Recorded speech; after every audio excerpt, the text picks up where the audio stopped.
শামিন উঠে দাঁড়ায়, ধীর পায়ে হেঁটে আলো শামিনের অফিসে ঢোকে। তার পিছনে হিয়া এবং শ্রাবণী। আলো এক পলক শামিনের দিকে তাকিয়ে মাথা নিচু করে নেয়। শামিন এখনও নিজের চোখকে বিশ্বাস করতে পারছে না। আলো নিচু স্বরে বলে, আমি এখানে একজন মেয়ের কাছে এসেছি, আপনার সাথে কিছু দরকার ছিল। আলোর কথায় শামিনের ঘোর কেটে যায়। সে নিজেকে স্বাভাবিক রেখে ঠান্ডা গলায় বলে, ঠিক আছে, আগে বসো। হিয়া এবং শ্রাবণী শামিনকে সালাম দেয়। শামিন সালামের উত্তর দিয়ে ওদেরকে বসতে বলে। শামিন রাহাতের দিকে তাকায়। রাহাত ঘর থেকে বেরিয়ে যায়। তারপর আলোর দিকে তাকিয়ে বলে, বলো কি সমস্যা তোমার? আলো কাটভাবে বলে, সমস্যা আমার না, সমস্যা আমার বান্ধবী। শামিন শ্রাবণীর দিকে তাকিয়ে বলে, তুমি শ্রাবণী না? শ্রাবণী দাস, সুজন দাসের মেয়ে, ভালো গান করো। শ্রাবণী মাথা নাড়িয়ে বলে, জি ভাইয়া। কি সমস্যা তোমার? ভাইয়া আমার বাবা, দূর সম্পর্কে এক ভাইয়ের ছেলেরা জোরপূর্বক আমাদের বাড়ি দখল করছে, সাথে আমাদের দোকান ঘরটাও, যেটা আমাদের পরিবারের একমাত্র ইনকামের সোর্স ছিল। এমন্ত অবস্থায় পুরো পরিবার নিয়ে খুব বিপদে পড়ে আপনার কাছে এসেছি। পুলিশের কাছে গিয়েছিলে? সুজন কাকা কোথায়? শ্রাবণী মাথা নেড়ে বলে, গিয়েছিলাম বহুবার, আমাদের থেকে টাকাও নিয়েছে অনেক, কিন্তু কাজের কাজ কিছুই হয়নি। আর বাবা অসুস্থ, তাই আমি আলোকে রিকোয়েস্ট করে আপনার সাথে কথা বলতে এসেছি। শামিন শ্রাবণীর কথা শুনতে শুনতে আলোর দিকে তাকাচ্ছে বারবার। আলো তার দিকে না তাকিয়ে অন্যদিকে মুখ ঘুরিয়ে রেখেছে। শামিন চোখ সরিয়ে নিয়ে শ্রাবণীকে বলে, এটা লিখন দাসের কাজ, যে লিখন দাসের ডান হাতে 6টা আঙুল। শ্রাবণী মাথা নাড়ায়, তারপর বলে, বিপদের মাঝে সমুদ্রে পড়েছি ভাইয়া, মাঝে কেউ নেই, না আছে একটা ভাই। ওরা অনবরত আমাদের 4 বোনের ক্ষতি করার থ্রেট দিয়ে যাচ্ছে। শামিন কিছুক্ষণ চুপ করে থেকে বলে, বুঝলাম, আচ্ছা আমি বিষয়টা দেখব। জমির দলিল কোথায়? বাবার কাছে। শামিন মাথা নাড়িয়ে বলে, আঙুলটা বাঁকা করতে হবে। তুমি নিশ্চিন্তে বাড়ি যাও, আর তোমাদের বোনদের কিছু হবে না, দুশ্চিন্তা করো না। আলো তার ছেলের হাসি হেসে ফেলে। নিজে একটা মেয়ে উঠিয়ে নেওয়ার লোক হয়ে অন্য মেয়েদের নিরাপত্তা নিশ্চিত করছে, কি হাস্যকর। খুব হাসি পাচ্ছে আলোর। স্বামীর চোখে তা ধরা পড়ে যায়। সে পরিস্থিতি স্বাভাবিক করতেই শ্রাবণীর দিকে তাকিয়ে বলে, খুব ভালো গান করো তুমি, গত বছর শুনেছিলাম জাতীয় পর্যায়ে 2য় হয়েছিলে। তোমরা সব বান্ধবীরাই বেশ গুণী দেখছি, কেউ কারাতে জানো, কেউ গান, আর তুমি কি জানো? হিয়া দিকে তাকিয়ে শামিন বলে। হিয়া হেসে বলে, আমি শুধু পৃথিবীর অক্সিজেন নষ্ট করতে জানি ভাইয়া, আমি ওদের মতো গুণী নই। শামিন হেসে ফেলে। তারপর শ্রাবণীর দিকে তাকিয়ে বলে, তোমার গান শুনেছি, তোমার বান্ধবী কারাতে এখনও দেখার সৌভাগ্য হয়নি। আলো শামিনের দিকে তাকায়। শামিন প্রসঙ্গ পাল্টে বলে, কি খাবে বলো, ঠান্ডা কিছু আনতে বলি?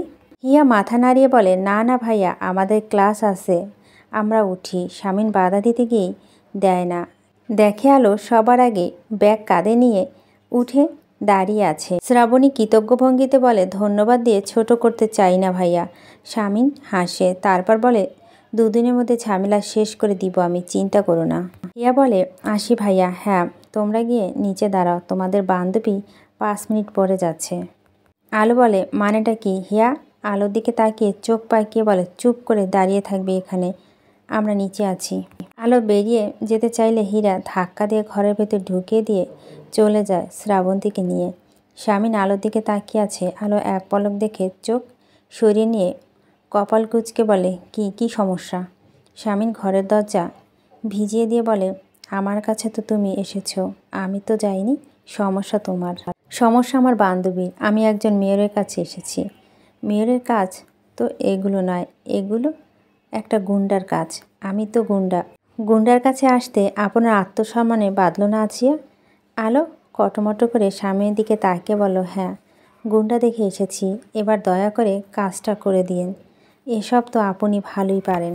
আলো চলে যেতে নিলে শামিন আলোর হাত টেনে ধরে, টেনে একেবারে নিজের মুখোমুখি দাঁড় করায়। আলো কিছুটা ঘাবড়ে যায়, অস্ফুট স্বরে বলে, আপনি আমাকে হ্যারাস করছেন ইয়াসার মির্জা? শামিন আরেকটু এগিয়ে গিয়ে নিচু স্বরে বলে ওঠে, তুমি তো নিজেই এসেছো হ্যারাস হতে। আমি কিন্তু চেঁচাবো, আপনার গায়ে হাত তুলবো বলে দিলাম। চেঁচাও, গায়ে হাত তোলো, তোমার কিল ঘুষি আমার কাছে কাতু কাতু মতো লাগে। আলো চেঁচাতে পারে না, কেন পারে না সে নিজেও জানে না। শামিন আলোর পা থেকে মাথা পর্যন্ত একবারে দেখে নিচু স্বরে বলে, সালোয়ার কামিজ বিচ্ছিরি লাগে তোমাকে, শাড়ি পরবে। আর এভাবে কিশোরী মেয়েদের মতো দুটো বেনি করছো কেন চুলে? বয়স কমানোর চেষ্টা খোপা করবে। আপনি আমাকে যেতে দিন। তোমার বান্ধবীদের থেকে 5 মিনিট নিয়েছি, মাত্র 2 মিনিট হয়েছে, আর 3 মিনিট পরে ছেড়ে দিব। আলো বুঝতে পারছে সে নিজেই পা নাড়াতে পারছে না। শামিন আলোর ঘাবড়ে যাওয়া মুখটা দেখে মুচকি হাসে। তারপর কণ্ঠস্বর স্বাভাবিক রেখে বলে, এত বড় উপকার করব তোমাকে, কি দেবে বিনিময়? আপনার ছেলেদের নাস্তা পানির ব্যবস্থা করে দেওয়া হবে। ওর বেশি তো কিছু দেওয়ার নেই, সবটা তো বোঝেন। ওসব তো ওরা পাবে, আমি কি পাবো? আলোর অস্বস্তি বেড়ে যায়। সে দূরে সরে যেতে চাইল। শামিন আবারও তার হাত ধরে টেনে নিজের মুখোমুখি দাঁড় করায়। ঘোর লাগার কণ্ঠে বলে ওঠে, আজ সকাল থেকে মেজাজটা প্রচুর গরম ছিল, তুমি এসে ঠান্ডা করে দিলে। তার জন্য তোমাকে একটা ধন্যবাদ দিতে চাই আসিয়া। কথাটা বলে শামিন বাঁকা হাসি হাসে। আলো কিছু বুঝে ওঠার আগেই তার কপালে একটা চুমু দিয়ে দ্রুত পায়ে হেঁটে নিজের চেয়ারে গিয়ে বসে পড়ে। আলো পাথরের মতো দাঁড়িয়ে থাকে, তার শরীর একটুও নড়ছে না। শামিন কিছু কাজ উল্টে পাল্টে মনোযোগ দিয়ে দেখছে, যেন এই মাত্র কিছুই হয়নি। কিছু সময় পরে আলোর দিকে না তাকিয়ে নিচু স্বরে বলে ওঠে, 5 মিনিট শেষ হয়েছে, যাও। আলো স্বামীর দিকে অদ্ভুত চোখে তাকিয়ে আছে। স্বামী একবারও আলোকে দেখছে না, এক মনে কিছু কাগজ সই করে যাচ্ছে। কিছু সময় চলে যেতেই আলো দৌড়ে স্বামীর অফিস রুম থেকে বেরিয়ে যায়। ছুটতে ছুটতে গেটের কাছে আসতেই সবাই অবাক হয়ে আলোকে দেখছে। রাহাত চেঁচিয়ে বলে, ভাবি কিছু হয়েছে? আলো দাঁড়ায় না, ছুটতে থাকে। হিয়া গেটের কাছে দাঁড়িয়েছিল, আলোকে ধরে বলে, কিরে ছুটছিস কেন? আলো কাঁপা কাঁপা গলায় বলে, আমি বাড়ি যাচ্ছি। কেন, ক্লাস করবি না? আলো কিছু না বলেই একটা রিক্সা থামিয়ে উঠে পড়ে। হিয়া আর শ্রাবণী একে অপরের মুখের দিকে তাকিয়ে আছে। রাত স্বামীর রুমের সামনে দাঁড়িয়ে অনেকটা জড়তা নিয়ে বলে, ভাবি কিছু হয়েছে ভাই? কেমন ছুটতে দেখলাম? স্বামীন রাহাতে সে কথা জবাব না দিয়ে বলে, লিখন দাস আর সৃজন দাসকে বিকেলে আমার এখানে নিয়ে আসবি। এখন সবাই যা, আমি কিছুক্ষণ একা থাকবো। রিকশায় উঠে ওড়নায় কোনা কপালে চেপে ধরে চুপচাপ কিছুক্ষণ বসে থাকে। তারপর কপালে যে স্থানে স্বামীন ঠোঁট ছুঁয়েছে সে স্থানে ঘষতে থাকে। তার ঠোঁট কাঁপছে। বাড়ি সামনে রিকশা দাঁড় করিয়ে কোনো মতে ভাড়া মিটিয়ে বাড়িতে ঢোকে। বসার ঘরে থাকা সবাইকে উপেক্ষা করে সোজা নিজের ঘরে গিয়ে দরজা বন্ধ করে দেয়। ব্যাগটাকে বিছানার উপরে ছুঁড়ে মেরে ওয়াশরুমে ঢুকে ঝর্ণা ছেড়ে দিয়ে ওয়াশরুমের মেঝেতে বসে পড়ে আলো। একটু পর পর সেই দৃশ্যটা আলোর চোখের সামনে ভেসে ওঠে। কেন সে প্রতিবাদ করতে পারল না এহেন কাজে? নিজের প্রতি প্রচণ্ড রাগ হচ্ছে তার। Student loan? জি ভাইয়া, বিদুষী কল্যাণ সমিতিতে অ্যাপ্লাই করেছে। স্বামীন অবাক হয়ে তাকিয়ে থাকে। রনি বলে, ওনারা তো গ্রাহকদের ডিটেলস বলে না। আমার এক বন্ধু আছে ওখানে জব করে, তার থেকে জানলাম ভাবি উদ্যোক্তা হিসেবে নিজেই একটা ব্যবসা শুরু করবে সম্ভবত। উনি ওখান থেকে বছরখানেক আগে 6 মাসের প্রশিক্ষণ নিয়েছিল। স্বামীন কিছুক্ষণ চুপ করে থেকে বলে, খুব আত্মপ্রত্যয়ী মেয়ে। প্রথম প্রথম ফটকার আর ফাঁকা কলসি মনে হতো, যতদিন যাচ্ছে অবাক হচ্ছি দম আছে আমার বইয়ের। রনি চুপ করে থাকে। স্বামীন বলে, লোনটা কি পেয়েছে? না, তাকে দেওয়া হচ্ছে না ভাইয়া। স্বামীন বলে, ঠিক আছে যা, ওখানকার ব্যবস্থাপনা পরিচালকদের সাথে আমার কথা বলিয়ে দিবি ভাই, ভাবি জানতে পারলে কিন্তু আবার সিনকেট করবে। স্বামী মেলান হেসে বলে, জানতে যদি পারে তবে। আর শোন, সাগরকে সুবিধার মনে হয় না, ঈশিতার আলোর দিকে একটু খেয়াল রাখবি। রনির মাথা নাড়িয়ে চলে যায়। স্বামীন ফোনে আলোর একটা ছবির দিকে তাকিয়ে থাকে। ছবিটা আলোর কলেজের অনুষ্ঠানে আলো যখন উপস্থাপনা করছিল তখনকার। আলোর কলেজের ফেসবুক পেজে দেখতে পেয়ে সেভ করে রেখেছে ফোনে। ছবিটা জুম করে আলোকে ভালো করে দেখতে থাকে। মনে পড়ে যায় সেই দিনের কথা। ব্যাস পড়াতে গিয়ে স্বামীনের বুকে সেফটি পিন ঢুকিয়ে দিয়েছিল ওই মেয়েটা। স্বামীন আনমনে হেসে ফেলে। আলো ছবিটার দিকে তাকিয়ে নিচু স্বরে বলে, কখনো কি দরদ দিয়ে আমাকে দেখবে না বাঘিনী? কিরে, কাজ হয়েছে? হিয়া জিজ্ঞাসু দৃষ্টিতে তাকিয়ে আছে আলোর দিকে। আলো শুকনো মুখে হিয়ার দিকে তাকিয়ে আছে। হিয়া নরম বলে, হয়নি তাই না? তুই যে স্বামী ইয়াসার বউ, এই ইনফরমেশনটা সেদিন দেওয়া উচিত হয়নি, ঘেটে গিয়েছে সব। আলোর মুখে হাসি ফোটে। সে হাতে কাগজটা উঁচুতে তুলে ধরে বলে, পেয়ে গিয়েছি, কাল টাকা হাতে পেয়ে যাব ইনশাল্লাহ। হিয়া খুশি হয়ে যায়। আলো বলে, টাকাটা হাতে পেয়ে গেলেই কাঁচামাল আর মেশিন কিনে ফেলবো। পিছি করে দেখার সময় নেই আমার আর, খুব ব্যস্ত থাকতে চাই আমি। হীরা বলতে থাকে, ভাইয়া খুব সাপোর্টিভ তাই না? আলোর চোখ মুখ শক্ত করে হীরার দিকে তাকায়। কিছুক্ষণ পরে বলে, উঠে, সব সময় ভাইয়া ভাইয়া করবি না, এতই যখন পছন্দ ভাইয়াকে তুই নিয়ে নে। হীরা হতভম্ব হয়ে আলোর দিকে তাকিয়ে বলে, এসব কি বলছিস তুই? আচ্ছা, ভাইয়ার প্রসঙ্গ উঠলেই তুই এমন হয়ে যাস কেন? তোদের মধ্যে কি কিছু হয়েছে? আলো কঠিন গলায় বলে, না কিছু হয়নি, তবে হবে কি, ডিভোর্স। ঠান্ডা গলায় বলে উঠে আলো। হিয়া অবাক চোখে আলোর দিকে তাকিয়ে আছে। কলেজের গেটের বাইরে পা রেখে নওশীন এদিক ওদিক তাকায়। হাতে তার দুটো বই, লাইব্রেরি থেকে নিয়েছে বই দুটো। কলেজের সামনে ব্যস্ত রাস্তা পুরো ফাঁকা। কলেজ 1:30টায় ছুটি হয়, কিন্তু আজ সে লাইব্রেরিতে গিয়েছিল, তাই আধ ঘন্টা দেরি হয়েছে নামতে। চোখে চশমাটা ঠিক করে সামনে 2 পা ফেলতে থমকে দাঁড়িয়ে যায়। ডান দিকে থেকে দুটো বাইক বাজ পাখির মতো এসে তার সামনে থামে। নওশীন এদিক ওদিক তাকিয়ে পালানোর পথ খোঁজে। রাস্তার কোনো লোকজন নেই। এখন কি হবে? সামনে বাইক থেকে একটা লম্বা ঝাঁকড়া চুলে ছেড়ে নেমে নওশীনের মুখোমুখি গিয়ে দাঁড়ায়। নওশীন ভয়ে একটা ঢোক গিলে নেয়। ফোন ধরবে না, সম্পর্ক রাখবে না আমার সাথে, তাই না বলো? ছেলেটা ধমকে উঠে। নওশীন কাঁদো কাঁদো কণ্ঠে বলে, দেখো সৈকত, তুমি এমন করতে পারো না, তুমি আমাকে ছেড়ে দাও। সৈকত নওশীনের হাত ধরে ফেলে। নওশীন কেঁদে দেয়। সৈকত দাঁতে দাঁত চেপে বলতে থাকে, ছাড়বো না। তুই কি করবি? এত বছর কেন প্রেম করেছিস আমার সাথে তবে? তুমি একটা ড্রাগ অ্যাডিক্ট সৈকত। আমি কোনো ড্রাগ অ্যাডিক্টের সাথে সম্পর্ক রাখতে চাই না, প্লিজ লিভ মি। কাঁদতে কাঁদতে বলে নওশীন। ছাড় ওকে। সৈকত নওশীনের হাত ছেড়ে দিয়ে পিছনে তাকায়। আলো তার দিকে তাকিয়ে আছে। সৈকত হাত দিয়ে নিজের চুল ঠিক করে বলে, তোমার কথা? হ্যাঁ, আমার কথা। ও কি বললো শুনতে পাসনি?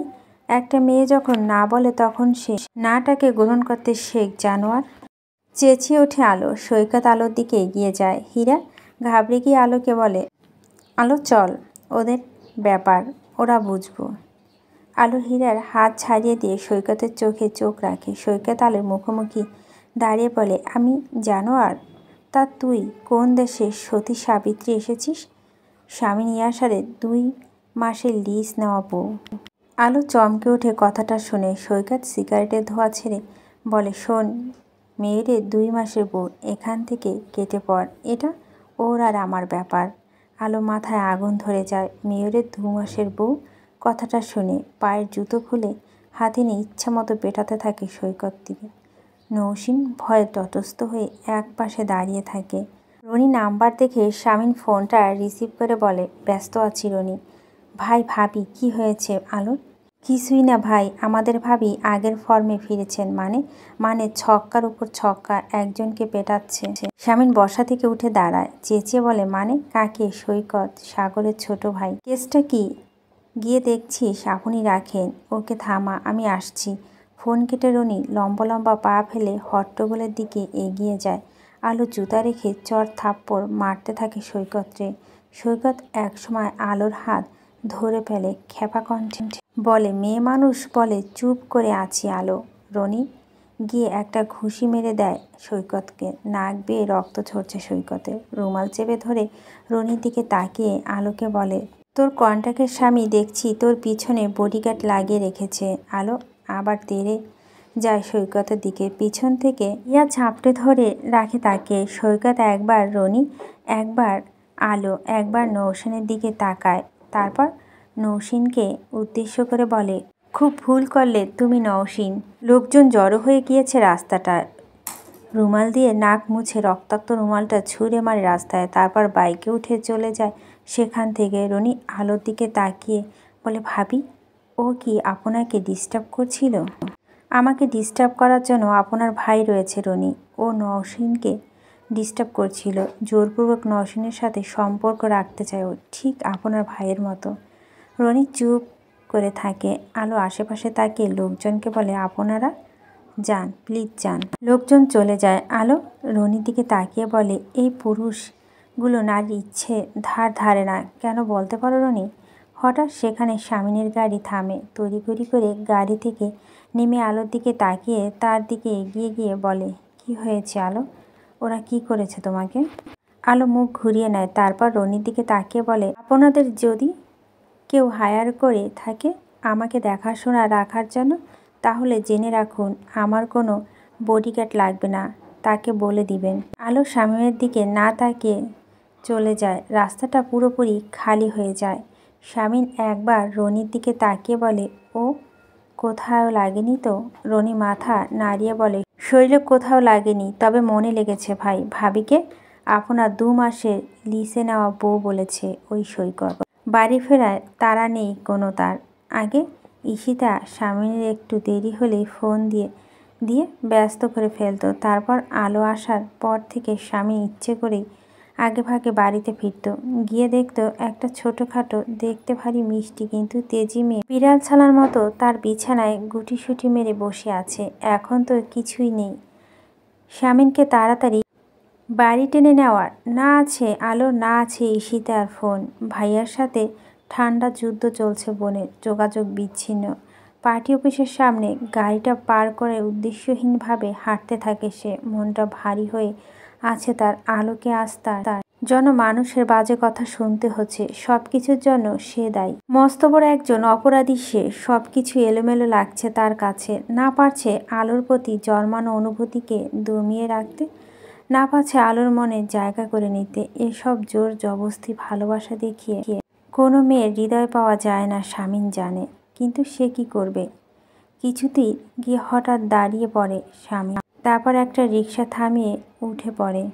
বিছানায় কিছুক্ষণ শুয়ে থেকে এপাশ ওপাশ করছিল, তারপর উঠে বসে ঘড়ির দিকে তাকায়। রাত 12:27। বাইরে গুড়ি গুড়ি বৃষ্টি পড়ছে সম্ভবত।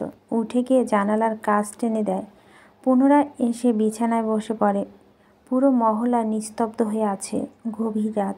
আলো দীর্ঘশ্বাস ফেলে উঠে আয়নার সামনে দাঁড়ায়। তারপর নিজেকে ভালোভাবে দেখতে থাকে। শ্যামলা মেয়েটা এই একটা সুবিধা, চোখের নিচে কালি পড়লে সহজে ধরা পড়ে না, বেশ মানিয়ে যায়। আলো আজ একটা শাড়ি পরেছে, গোলাপি জমিনের সাদা সুতার কাজ। বেশ মানিয়েছে আলোকে শাড়িটা। হঠাৎ ফোনের ভাইব্রেশন শব্দ হতেই ধীর পায়ে এগিয়ে গিয়ে ফোনটা তুলে নেয়। স্বামীনের ফোন। অন্য সময় হলে কপাল কুঁচকে ফেলতো, কিন্তু এখন আলো কোনো ভাবান্তর নেই। এক দৃষ্টি তাকিয়ে থাকে স্ক্রিনে। স্বামীনের দ্বিতীয়বারের মতো ফোন দিল। আলোর ফোনটা রিসিভ করে কানে ধরে চুপ করে থাকে সে। ওপাশ থেকে স্বামীনের বেহায়া কণ্ঠস্বর শোনা যায়, কি করছিলে আসিয়া? আপনার মৃত্যু কামনা। কাট জবাব দেয় আলো। স্বামীন ম্লান হেসে বলে, তুমি আমার নীল নদ আছিয়া। এই রেফাউন তোমাতেই ডুবে মরে গিয়েছে। কার মৃত্যু কামনা করছো তুমি? আলো চুপ করে থেকে বলে, কেন পিছু ছাড়ছেন না আমার? বেহায়া নির্লজ্জ তাই। আলো একটা গভীর নিঃশ্বাস ফেলে বলেন, আপনি আমার জীবনে একটা অভিশাপ জানেন? জানলাম। এখন দরজাটা একটু খোলো আলো, ভিজে যাচ্ছি আমি। আলো অবাক হয়ে যায়। মানে আমি তোমাদের বাড়ির সামনে দাঁড়িয়ে আছি। আলো দ্রুত পায়ে গিয়ে জানালার পর্দায় সরিয়ে কাজ সরায়। স্বামীন বাড়ির সামনে রাস্তায় দাঁড়িয়ে আছে। আলো চাপা স্বরে চেঁচিয়ে বলে, চলে যান এখান থেকে। এখানে কি? এত রাতে তোমার কাছে এসেছি, জরুরি দরকার। নিচে এসে দরজা খোলো। পারবো না, আপনি চলে যান। দরকার নেই আপনার সাথে আমার। ডিভোর্সের ব্যাপারে কথা বলতে এসেছি। আলো, দরজাটা খোলো না। আলোর মুখ চকান্তার শব্দ বলে, যা বলার ফোনে বলুন। স্বামীন বলে, ফোনে এত কথা বলা যাবে না, আর তাছাড়া নেটওয়ার্ক ঝামেলা হচ্ছে খুব। হ্যালো। হ্যাঁ আলো, কিছু বলবে? আমি শুনতে পাচ্ছি না। দেখলে আমি কিছুই শুনতে পাচ্ছি না। তুমি দরজা খোলো। হুট করেই ফোন কেটে দিয়ে স্বামীন গেটের ভিতরে ঢুকে দরজার কাছে দাঁড়িয়ে থাকে। আলো কিছুক্ষণ ঘরে মেরে দাঁড়িয়ে থেকে ঘর থেকে বের হয়। তারপর সোজা হেঁটে সদর দরজার কাছে যায়। দরজা খোলার শব্দ হতে স্বামীন মাথা তুলে তাকায়। তার সামনে নারীটি দেখে তার হৃদয় প্রশান্তিতে ভরে যায়। আলো তার দিকে শীতল চোখে তাকিয়ে আছে। শামীন কিছু সময় আলোর পা থেকে মাথা পর্যন্ত দেখে ঘরে ভিতর ঢুকে দরজা লাগিয়ে দেয়। আলো নিষ্প্রাণ গলায় বলে, বলুন কি, কতদূর এগিয়েছে? শামীন এদিক ওদিক তাকিয়ে বলবো, আগে এক গ্লাস পানি খাওয়াও। আলো দাঁড়িয়ে থাকে। শামীন বলে, পানি চেয়েছি। আলো, তৃষ্ণার্ত ব্যক্তিকে পানি খাওয়ানো সোয়াবের কাজ। আলো একটা গভীর নিঃশ্বাস ফেলে এক গ্লাস পানি এনে দেয় শামীনকে। শামীন সবটুকু পানি খেয়ে গ্লাসটা আলোর হাতে দেয়। আলো বলে, বলুন এবার। শামীন গা ছাড়া ভঙ্গিতে বলে, খিদে পেয়েছে খুব। আজ সারাদিন কিছু খাওয়া হয়নি। খালি পেটে গুরুত্বপূর্ণ আলোচনা আমি করতে পারি না। আগে কিছু খেতে দাও। ভাত থাকলে ভাত দাও। আলো অসহায়ের মতো এদিক ওদিক তাকায়। আপরটাকে বাড়িতে ঢুকিয়ে সে ভুল করেছে। এখন কতক্ষণ জ্বালিয়ে মারবে কে জানে। শামীনের দিকে তাকিয়ে কঠিন গলায় বলে, ভাত আছে, তরকারি নেই, সব শেষ। তাড়াতাড়ি ডিভোর্সের কথা বলে আপনি আপনাদের বাড়িতে গিয়ে খান। শামীন আলোর দিকে তাকিয়ে বলে, তো তরকারি শেষ হয়েছে, কি হয়েছে? একটা ডিম ভেজে দাও। এইটুকু সাংসারিক বুদ্ধি নেই? আমি এখন আপনার জন্য ডিম ভাজবো? হ্যাঁ, কেন? কোন দুঃখে? আমি তোমাদের আমাদের বাড়িতে ভালো ভালো খাইয়েছি, সেটা শোধ দাও। যাও, একটা ডিম ভেজে আনো। আলো শামীমের দিকে কিছুক্ষণ তাকিয়ে থেকে বিরক্ত ভঙ্গিতে বলে যাচ্ছে, চুপচাপ খেয়ে আসল কথা বলে বিদায় হবেন। শামীন দাঁড়িয়ে থাকে। আলো রান্নাঘরে চলে যায়। গরম তেলে ডিমটা ছেড়ে দিতেই তার শব্দ করে ফেটে ওঠে। আলো একদৃষ্টি সেদিকে তাকিয়ে আছে। ইচ্ছে করছিল ডিমের মধ্যে এক থাবা লবণ ঢেলে দিতে, কিন্তু নিজের বাড়িতে আসা কোনো অভুক্তকে এভাবে নাজেহাল করতে আলোর বিবেকে বাধা দিয়েছে। ডিম ভাজা হয়ে গেলে টেবিলে এক প্লেট ভাত বেড়ে বসার ঘরের দিকে যায়। শামীনের দিকে না তাকিয়ে গম্ভীর কণ্ঠে বলে, খেতে আসুন। শামীন উঠে দাঁড়ায়। আলো পিছু পিছু তাদের ডাইনিং রুমের দিকে যায়। নিচু স্বরে আলোকে বলে, শাড়ি পরেছ কেন? তুমি জানতে আমি আসবো? আলো দাঁড়িয়ে পড়ে। শামীনের দিকে এক পলক তাকিয়ে খাবার টেবিলে থেকে তর্জনী আঙ্গুল তাক করে বলে, চুপচাপ খেতে বসুন। শামীন কোনো কথা না বলে চেয়ার টেনে বসে পড়ে। আলো চলে যেতে নিলেই শামীন নরম গলায় বলে, যেও না প্লিজ, আমি একা একা খেতে পারি না। আগে মা 3 বেলায় আমার পাশে বসে থাকতো। আমি যখন খেতাম, মা মারা যাওয়ার পর ঈশিতা অথবা ঋতু কেউ না কেউ থাকতো। আলো কোমরে হাত দিয়ে দাঁড়িয়ে আছে। শামীন চুপচাপ একটা ডিম ভাজি দিয়ে ঠান্ডা খড়খড়ে ভাতটা খেয়ে নেয়। প্লেটে হাত ধুয়ে টিস্যু পেপার খুঁজতে থাকে হাতে মুখ মুছতে। আলো ঘুরে দাঁড়ায়। শামীন টিস্যু পেপার না পেয়ে উঠে দাঁড়িয়ে আলোর আঁচল টেনে ধরে। আলো থমকে দাঁড়িয়ে যায়। মাথা ঘুরিয়ে পেছনে তাকিয়ে দেখে শামীন তার আঁচলে নিজের মুখ মুছে। নিজের আঁচল ছাড়িয়ে নিয়ে 3 লাফে আলো পিছিয়ে যায়। চাপা স্বরে চেঁচিয়ে বলে ওঠে, ছি, নোংরা লোক। শামীন আলোকে কিছু না বলে সোজা হেঁটে আলোর ঘরের দিকে যেতে থাকে। আলো চেঁচিয়ে ওঠে, ওদিকে কি? কোথায় যাচ্ছেন? তোমার ঘরে। কেন? বিশ্রাম নেব। খাওয়া হয়ে গেছে, এখন জরুরি কথা বলে বের হন। ইয়াশা মির্জা। শামীন হাঁটতে থাকে। আলো পিছু পিছু যেতে যেতে বলে, বাড়াবাড়ি করছেন, লোক ডাকবো। ডাকো। শামীন সোজা আলোর ঘরে ঢোকে। আলো বলে ওঠে, আপনি কিভাবে জানলেন এটা আমার ঘর? শামীন গম্ভীর কণ্ঠে বলে, আমি গন্ধ শুঁকে বলতে পারি কোনটা কার ঘর। এই ঘর থেকে তোমার ইগো, আত্মসম্মান, রাগ, ঘৃণা, তীব্র গন্ধ আসছিল, তাই বুঝে গেলাম। শামীনের সামনে গিয়ে দাঁড়ায় আলো। তারপর স্বামীকে ঠেলতে ঠেলতে ঘরের দরজার কাছে নিয়ে যায়। আলো, বের হন, এক্ষুনি বের হন বলছি। যা বলার বসার ঘরে বসে বলবেন। শামীন বাঁকা হাসে। তারপর খানিক বাদে কাচুমাচু মুখ করে বলে, বৃষ্টি পড়ছে বাইরে। আলো, দেখছো না তুমি এভাবে বের করে দেবে বাড়ি থেকে? এত রাতে আমি গাড়ি আনিনি সাথে। আলো শামীনের চোখে চোখ রেখে বলে, ডিভোর্সের কথা বলুন। ও হ্যাঁ, আসল কথা বলতে ভুলে গিয়েছি। 2 সপ্তাহ দেরি হবে। কেন দেরি হবে কেন? তা তো আমি জানি না। 3 জন উকিলের কাছে গিয়েছিলাম, 3 জনই একই কথা বলছে। এটা একটা লম্বা প্রসেস। আলো দাঁত কিরমির করে বলে, আমি অশিক্ষিত, আমাকে মূর্খ মেয়ে মনে হয়? এসব সম্পর্কে আমার কিছুটা হলেও ধারণা আছে। আপনি মিথ্যা বলছেন। এত মাথা ঘামাচ্ছ কেন ডিভোর্স নিয়ে? এই বিয়েটা তো তুমি মানো না। সেখানে ডিভোর্স হলে কি না হলে কি, তাতে কি যায় আসে? যাতে আপনি কখনো ঝামেলা না পড়েন বিষয়টা নিয়ে। আলো তেজি কণ্ঠে বলে, ঠিক আছে তাহলে তুমি গিয়ে কথা বলো উকিলের সাথে, ঠান্ডা গলায় জবাব দেয় শামিন। আলো শামিনের কথায় কিছুটা আশ্বস্ত হয়। সেটাই ভালো হবে, কাল সে যাবে উকিলের কাছে। শামিন ঘরে এদিক ওদিক তাকায়। আলো বলে, কি দেখছেন? শামিন মনে মনে বলে, আমার বাচ্চাদের নানা বাড়িটা সুন্দর। মুখে বলে, ঘুমাবো আমি, প্রমিস কাল সূর্য ওঠার আগে চলে যাব, পাক্কা। প্লিজ এত রাতে বের করে দিও না, একটু দয়া করো। আলো শামিনের দিকে কিছুক্ষণ তাকিয়ে থেকে বলে, ঠিক আছে আপনি ঘুমান। কথাটা বলে আলো ঘর থেকে বের হয়ে যেতে নেয়। শামিন আলোর হাত টেনে ধরে বলে, কোথায় যাচ্ছ?